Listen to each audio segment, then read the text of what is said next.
All right, welcome back. Now, once the analysis toolpak has been installed, now let's quickly look at how we can use the analysis toolpak add-in to generate some statistical analysis. So the first thing we are going to be doing is to run a descriptive statistics. So I have my data here already, which talks about the temperature, the price of ice cream, and units sold. Um, for a particular on his sales sales rep rather. Now we to run a descriptive analysis, we go to data here, then you click on data analysis. Now once you click on data analysis, you would see descriptive statistics here. So click on descriptive statistics and then click OK. Now this dialog box will comes up and it reads descriptive statistics. You have input and then we have the input range. The input range is the range, the cells where you have your data set. So now if you look at my data set, it starts from cell A1 and ends at cell C8. So I just come here and say A1, then column C8. Okay, or alternatively, you could just click on this box and highlight everything here. Then once you have done that, click this again and you have it. Then the next one, it says grouped by column or row. So how is our data set grouped by? Is it by column or by row? Now you would see that the first row is a label while others are numbers. So this is grouped by column because we have column 1, column 2, column 3. So columns. So we leave it at columns. Columns is selected by default.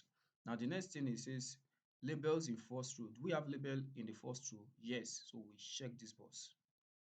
Then we have the output options. Now there are 3 output options. One, we have the output range.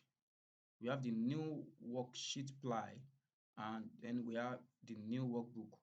Now output range, you would specify the range in the current worksheet where you want your data to appear. So that is output range. So if you want your result rather, if you want your result to appear in this current worksheet, you select the output range and then specify the range of cells that you want your result to take. Then in new worksheet ply will open an entirely new sheet and display your result there. The new workbook will also open an entirely new workbook and also display your result. So for this example, I would select output range and then select the range where I want the result to show. So let me just click on this cell G3. So start from there.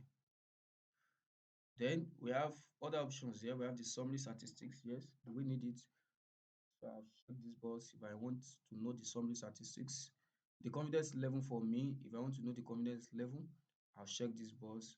The case largest and the case smallest also. I'll leave this.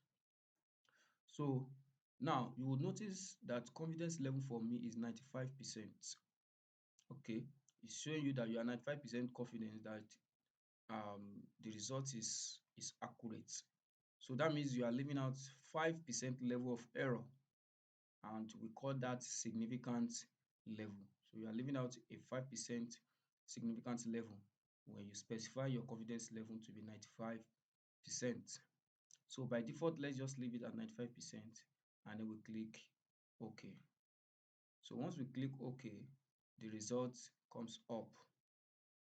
So these are the descriptive statistics for each variable in the data in our data set.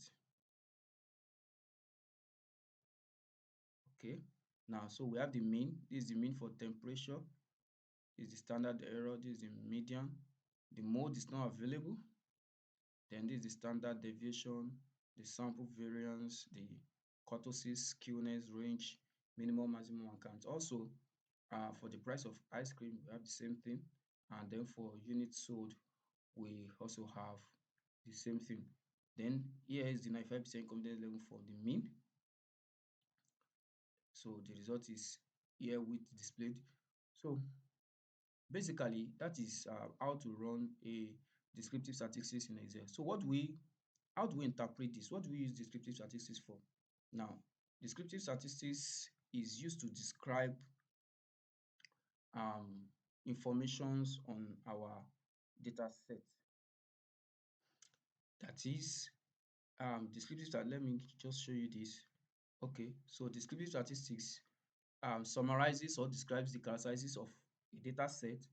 And then the descriptive statistics consists of three basic categories, which are the measures of central tendency, measures of variability or the spread of the data, and also measures of frequency distribution too. Then also, when we talk about measures of central tendencies, we talk about the mean, the median, and the mode, which are statistics that describe the center of the data set. Also, we talk about measures of variability, that is how far apart or how spread apart is the data set from each other. So measures of variability describe the dispersion of the data set. And when we talk about measures of variability, we talk about variance, we talk about standard deviation, we talk about the range as well. The range as well should be included. So then also we talk about measures of frequency distribution, um, which gives us the frequency of occurrence, or which describe the occurrence of the data within the data set rather. So the count um, gives us that information gives us that information. So basically, uh, that's about descriptive statistics. Just like we have said, it describes the characteristics of our data set or gives us a summary. So that is a single value that can be used to describe our data set. For example, we can say the mean temperature or the average temperature is 33.4.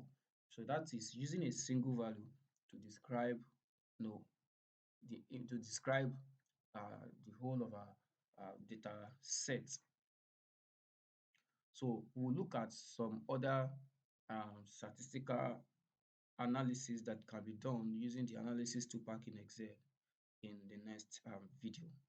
Thank you very much.